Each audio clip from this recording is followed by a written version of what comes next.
For the global response to Iran and North Korea's intransigence, a new international norm is emerging.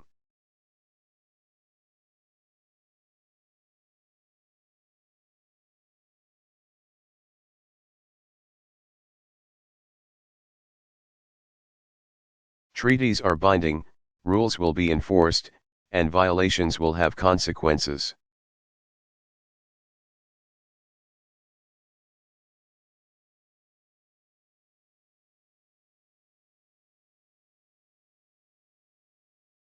We refuse to consign ourselves to a future where more and more regimes possess the world's most deadly weapons.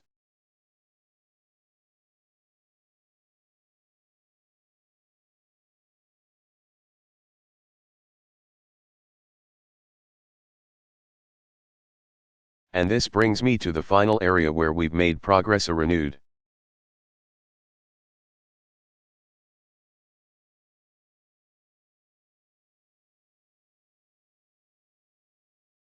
commitment to harnessing the power of the atom, not for war, but for peaceful purposes.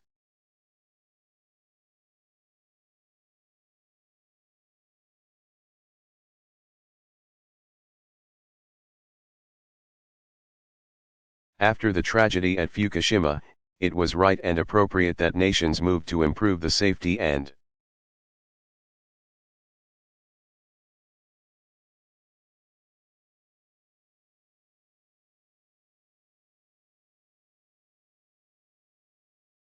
security of nuclear facilities. We're doing so in the United States. It's taking place all across the world.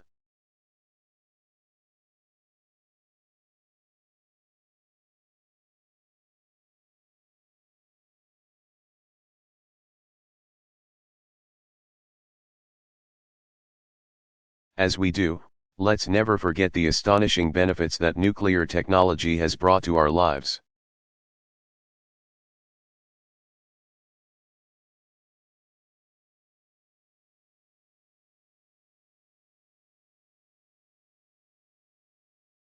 Nuclear technology helps make our food safe.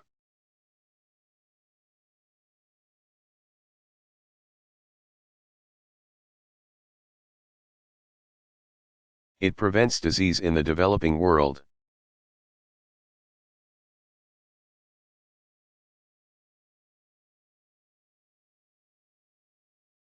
It's the high-tech medicine that treats cancer and finds new cures.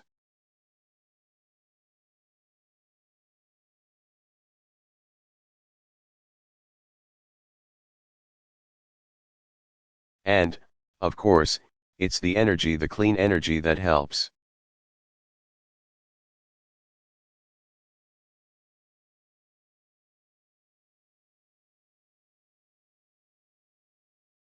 Cut the carbon pollution that contributes to climate change.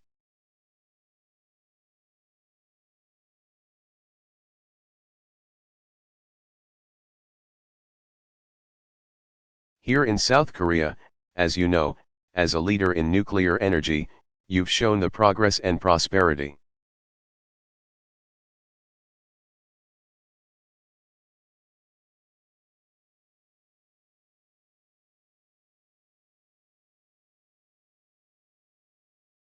That can be achieved when nations embrace peaceful nuclear energy and reject the development of nuclear arms.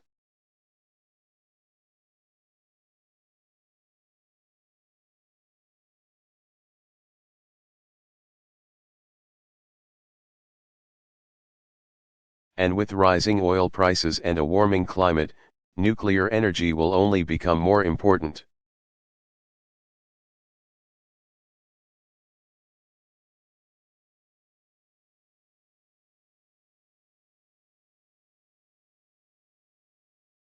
That's why, in the United States, we've restarted our nuclear industry.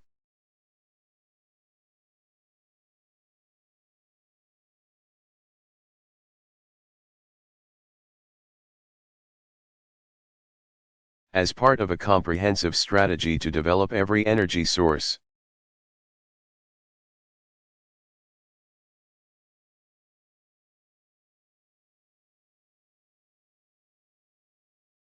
We supported the first new nuclear power plant in 3 decades.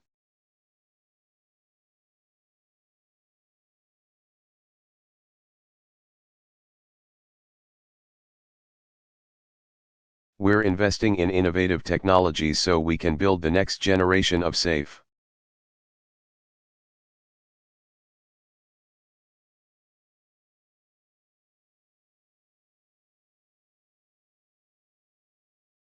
clean nuclear power plants.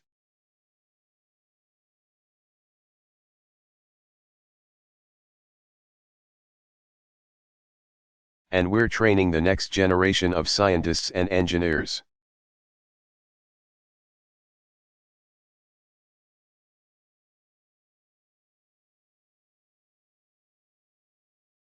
Who are going to unlock new technologies to carry us forward.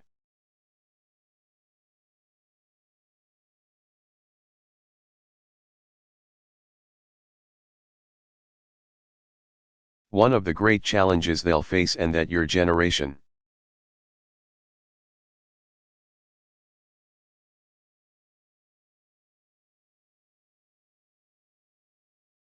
will face is the fuel cycle itself in producing nuclear energy.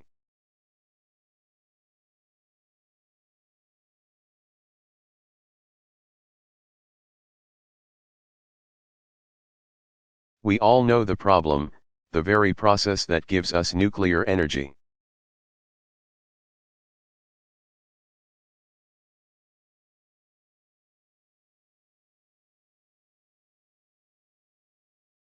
Can also put nations and terrorists within the reach of nuclear weapons.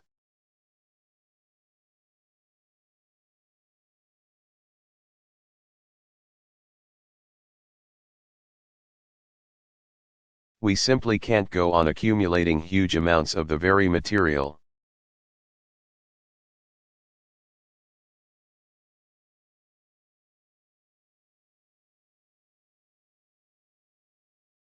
Like separated plutonium, that we're trying to keep away from terrorists.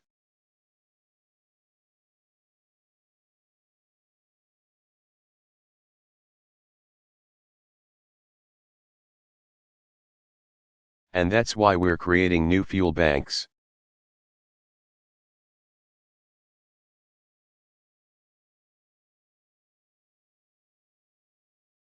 To help countries realize the energy they seek without increasing the nuclear dangers that we fear.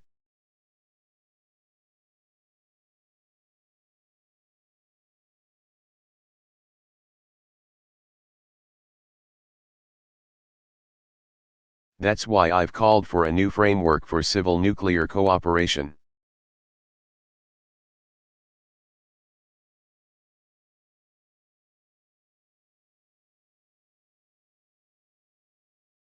We need an international commitment to unlocking the fuel cycle of the future.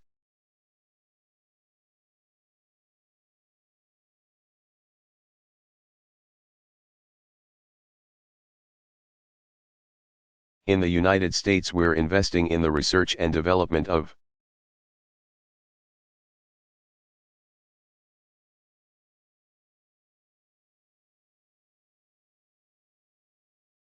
new fuel cycles so that dangerous materials can't be stolen or diverted.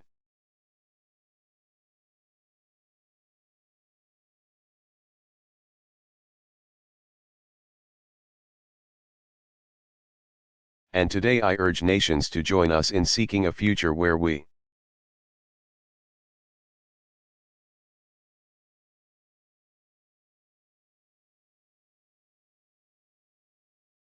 harness the awesome power of the atom to build and not to destroy.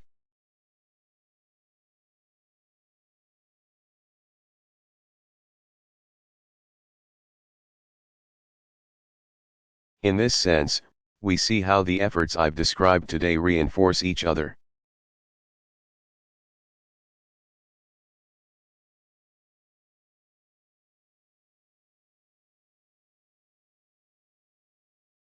When we enhance nuclear security, we're in a stronger position to harness safe, clean nuclear energy.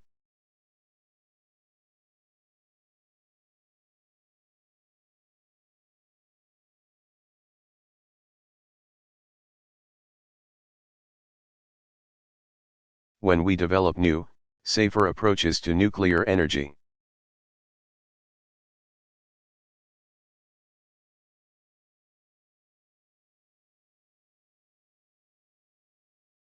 We reduce the risk of nuclear terrorism and proliferation.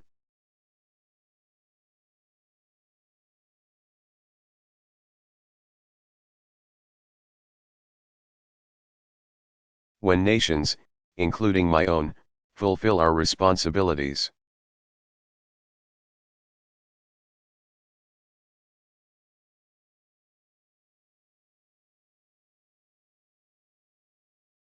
It strengthens our ability to ensure that other nations fulfill their responsibilities.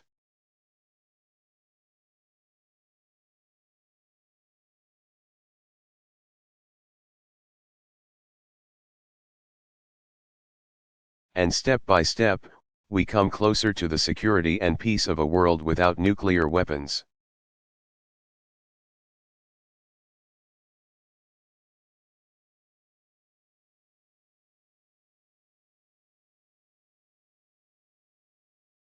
I know that there are those who deride our vision.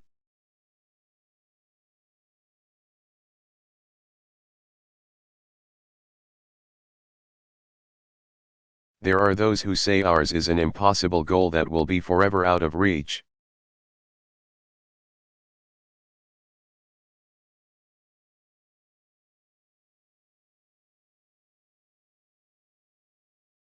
But to anyone who doubts the great progress that is possible, I tell them, come to Korea.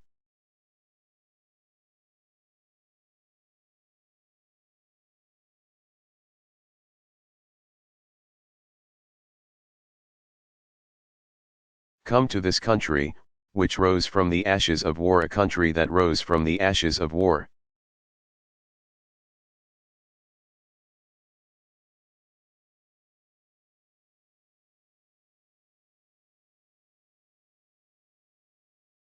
Turning rubble into gleaming cities.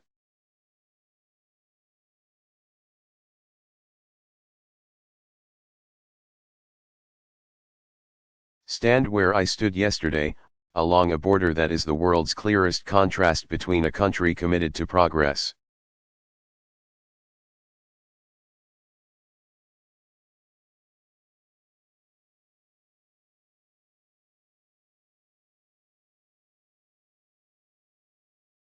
A country committed to its people, and a country that leaves its own citizens to starve.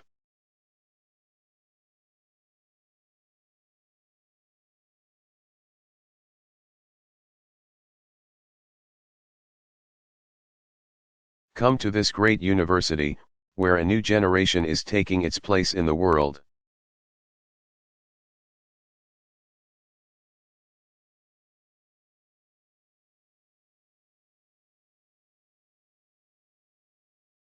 Helping to create opportunities that your parents and grandparents could only imagine.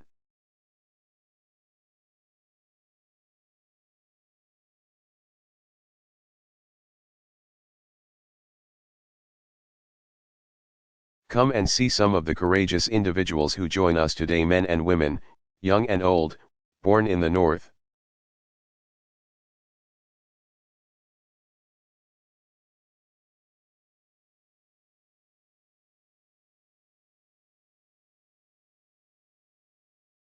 But who left all they knew behind and risked their lives to find freedom and opportunity here in the South.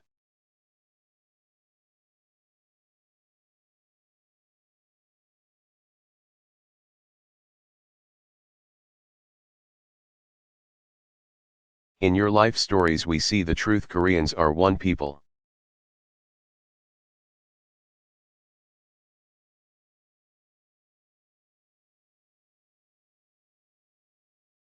And if just given the chance, if given their freedom, Koreans in the North are capable of great progress as well.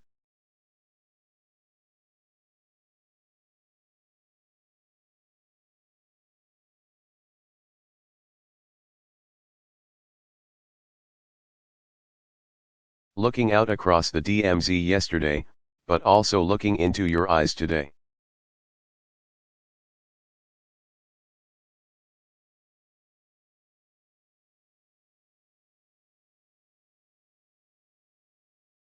I'm reminded of another country's experience that speaks to the change that is possible in our world.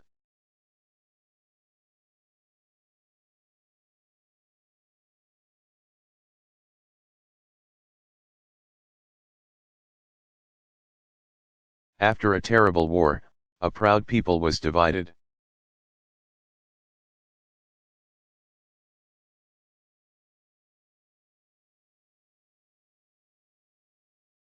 Across a fortified border, armies massed, ready for war.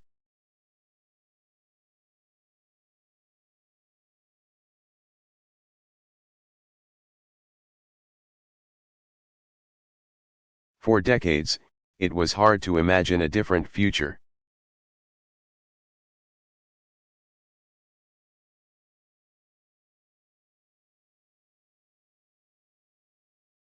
But the forces of history and hopes of man could not be denied.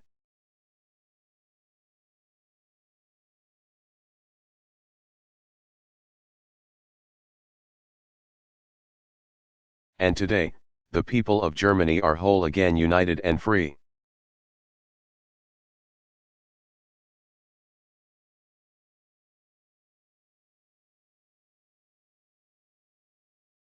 No two places follow the same path, but this much is true: the currents of history cannot be held back forever.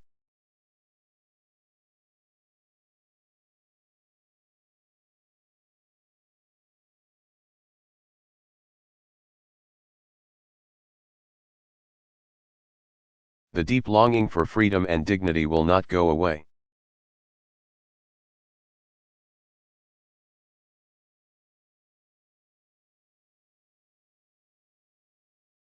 Like our vision of a world without nuclear weapons.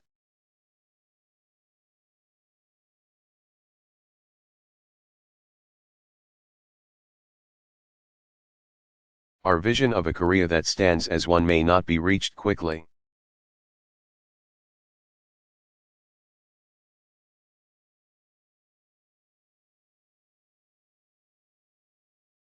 But from this day until then, and all the days that follow, we take comfort in knowing that the security we seek.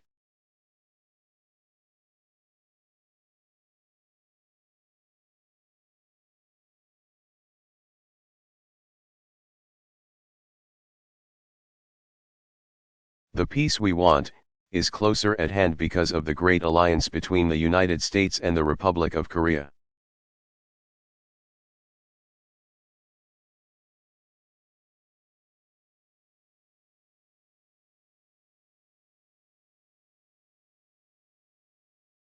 And because we stand for the dignity and freedom of all Koreans.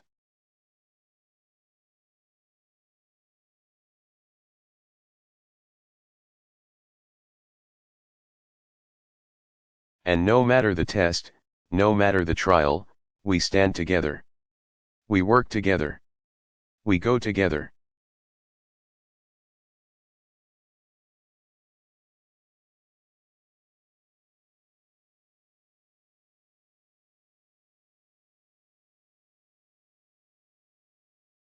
Catchy caps hita.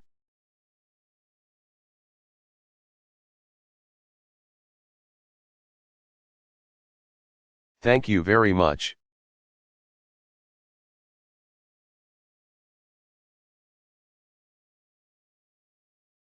Barack Obama.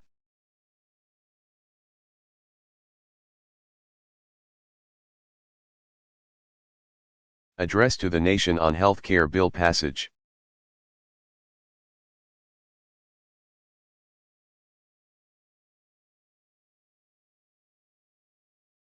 Delivered March 21, 2010.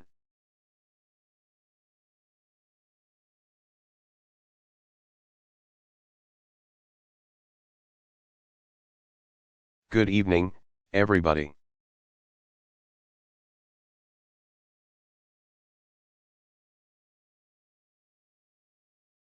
Tonight, after nearly 100 years of talk and frustration, after decades of trying,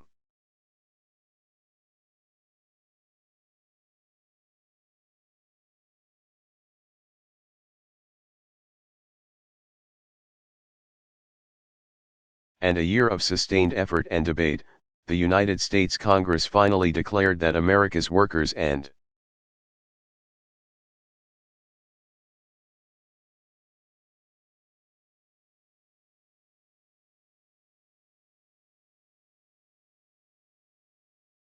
America's families and America's small businesses deserve the security of knowing that here, in this country,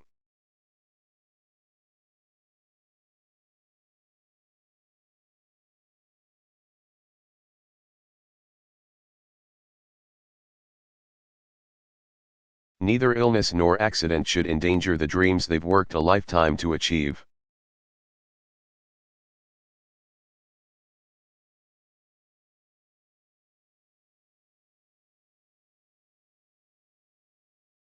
Tonight, at a time when the pundits said it was no longer possible, we rose above the weight of our politics.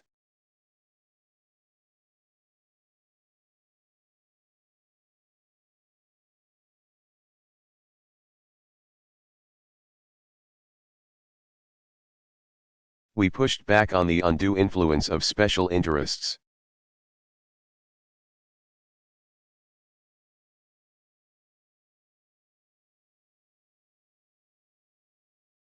We didn't give in to mistrust or to cynicism or to fear.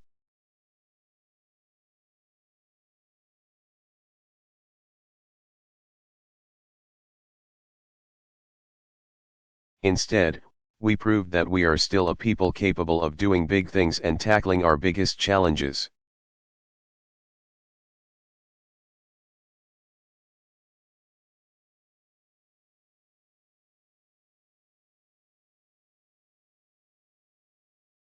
We proved that this government, a government of the people and by the people, still works for the people.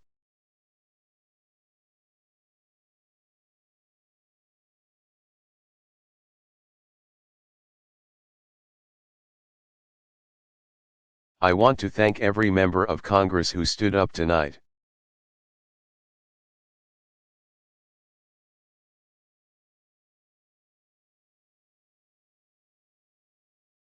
With courage and conviction to make healthcare reform a reality.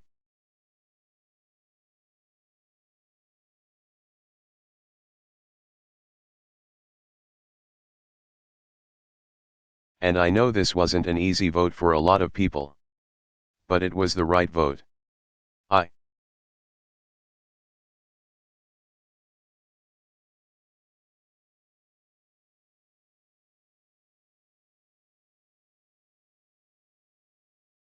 want to thank Speaker Nancy Pelosi for her extraordinary leadership.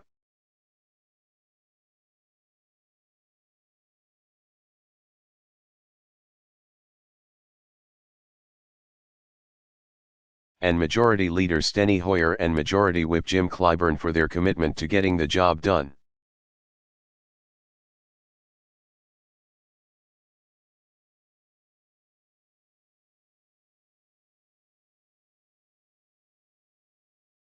I want to thank my outstanding Vice President, Joe Biden.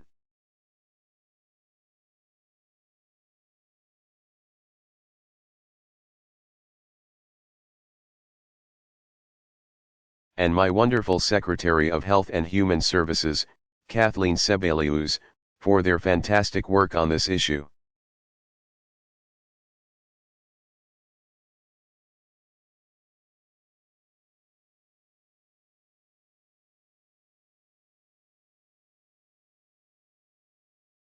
I want to thank the many staffers in Congress, and my own incredible staff in the White House.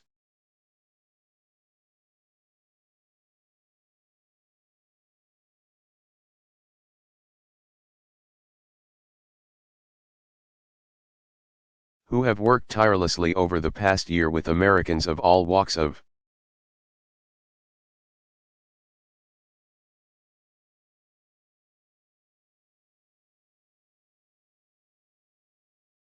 life to forge a reform package finally worthy of the people we were sent here to serve.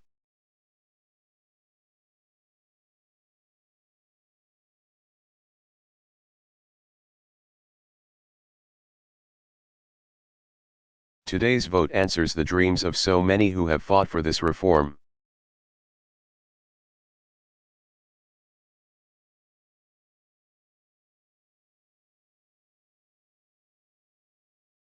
To every unsung American who took the time to sit down and write a letter or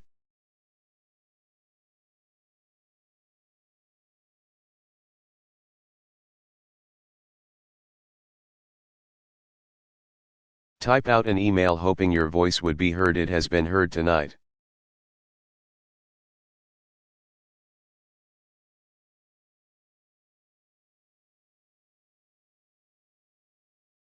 To the untold numbers who knocked on doors and made phone calls.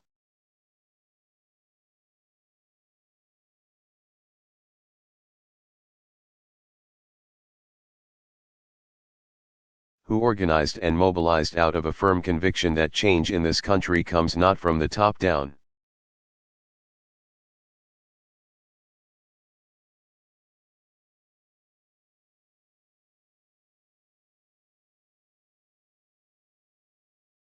But from the bottom up. Let me reaffirm that conviction. This moment is possible because of you.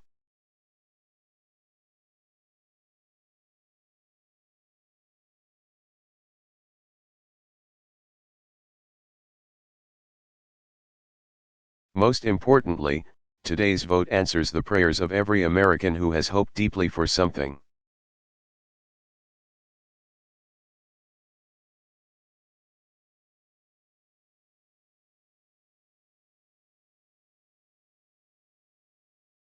To be done about a healthcare system that works for insurance companies, but not for ordinary people.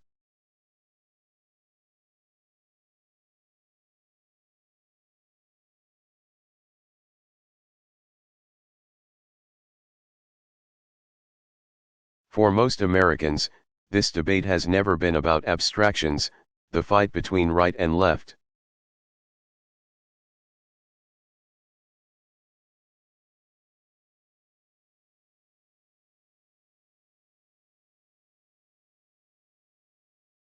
Republican and Democrat. It's always been about something far more personal.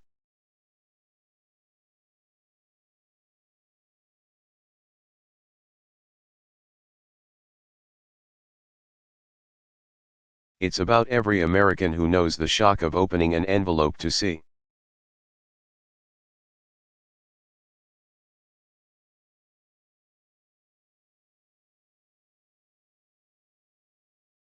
that their premiums just shot up again when times are already tough enough.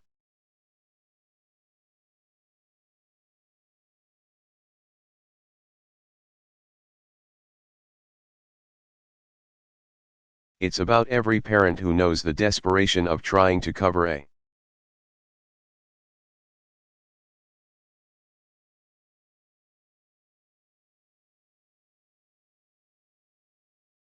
child with a chronic illness only to be told no again and again and again.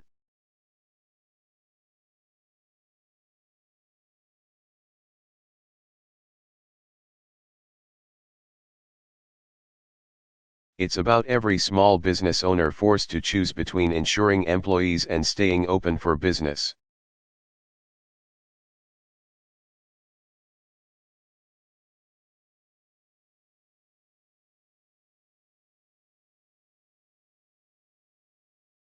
They are why we committed ourselves to this cause.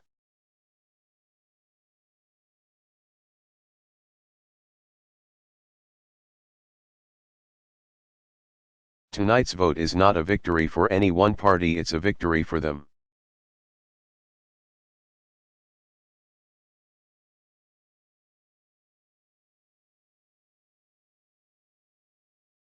It's a victory for the American people. And it's a victory for common sense.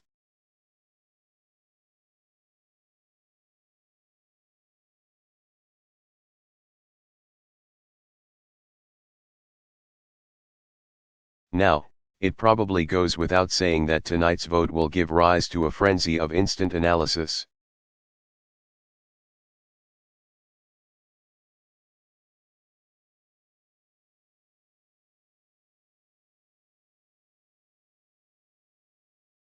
There will be tallies of Washington winners and losers.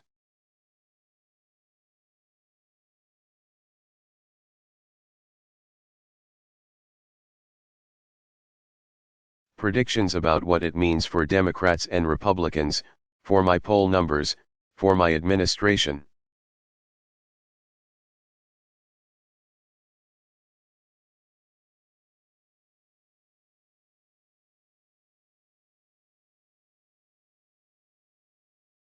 But long after the debate fades away and the prognostication fades away and the dust settles,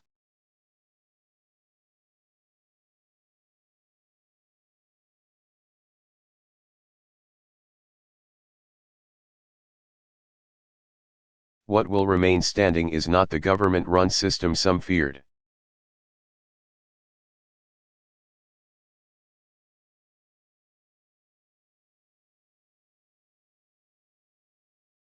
or the status quo that serves the interests of the insurance industry.